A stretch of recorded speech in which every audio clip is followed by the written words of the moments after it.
Everyone, welcome to Sanmarga classes. ಬಲ ಮತ್ತು ಚಲನೆಯ ನಿಯಮ ಪಾಠದ 4ನೇ ಪ್ರಶ್ನೆ.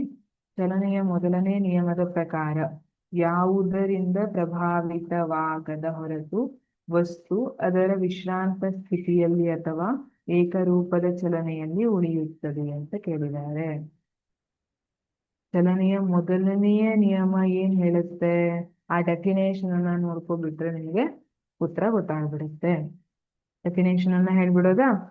ಯಾವುದೇ ಒಂದು ವಸ್ತುವಿನ ಮೇಲೆ ಅಸಂತುಲಿತ ಬಲ ಪ್ರಭಾವವಾಗದ ಹೊರತು ಅಥವಾ ಅಸಂತುಲಿತ ಬಲದಿಂದ ಅದು ಪ್ರಭಾವಿತವಾಗದ ಹೊರತು ನಿಶ್ಚಲ ಸ್ಥಿತಿಯಲ್ಲಿರುವಂತಹ ವಸ್ತು ನಿಶ್ಚಲ ಸ್ಥಿತಿಯಲ್ಲೇ ಮುಂದುವರಿಯುತ್ತೆ, ಚಲನೆಯಲ್ಲಿರುವಂತಹ ವಸ್ತು ಚಲನೆಯಲ್ಲೇ ಮುಂದುವರಿಯುತ್ತೆ ಅಂತ ಹೇಳ್ತಾರೆ.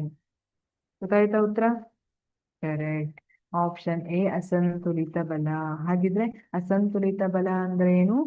ಒಂದು ಕಾಯದ ಮೇಲೆ ಒಂದು ಎರಡು ಅಥವಾ ಅದಕ್ಕಿಂತ ಜಾಸ್ತಿ, ಒಂದಕ್ಕಿಂತ ಜಾಸ್ತಿ ಅಂತ ಹೇಳ್ತೀವಿ, ಒಂದಕ್ಕಿಂತ ಹೆಚ್ಚಿನ ಬಲ ಪ್ರಯೋಗವಾಗ್ತಾ ಇದ್ದಾಗ ಎಲ್ಲಾ ಬಲದ ಪರಿಣಾಮ ಸೇರಿ ಶೂನ್ಯವಾಗದೇ ಇದ್ರೆ, ಯಾವುದೋ ಒಂದು ಬಲ ಹೆಚ್ಚಿಗೆ ಪ್ರಯೋಗವಾಗ್ತಾ ಇದ್ರೆ, ಯಾವುದೋ ಒಂದು ಬಲದ ಪರಿಣಾಮ ಜಾಸ್ತಿ ಉಂಟಾಗ್ತಾ ಇದ್ರೆ ಅದನ್ನ ಅಸಂತುಲಿತ ಬಲ ಅಂತ ಕರಿತೀವಿ. ಹಾಗಾಗಿ ಅಸಂತುಲಿತ ಬಲ ಪ್ರಯೋಗವಾಗದ ಹೊರತು ವಿಶ್ರಾಂತ ಸ್ಥಿತಿಯಲ್ಲಿರುವಂತಹ ವಸ್ತು ವಿಶ್ರಾಂತ ಸ್ಥಿತಿಯಲ್ಲೇ ಮುಂದುವರಿಯುತ್ತೆ, ಏಕರೂಪದ ಚಲನೆಯಲ್ಲಿರುವಂತಹ ವಸ್ತು ಏಕರೂಪದ ಚಲನೆಯಲ್ಲೇ ಮುಂದುವರಿಯುತ್ತೆ.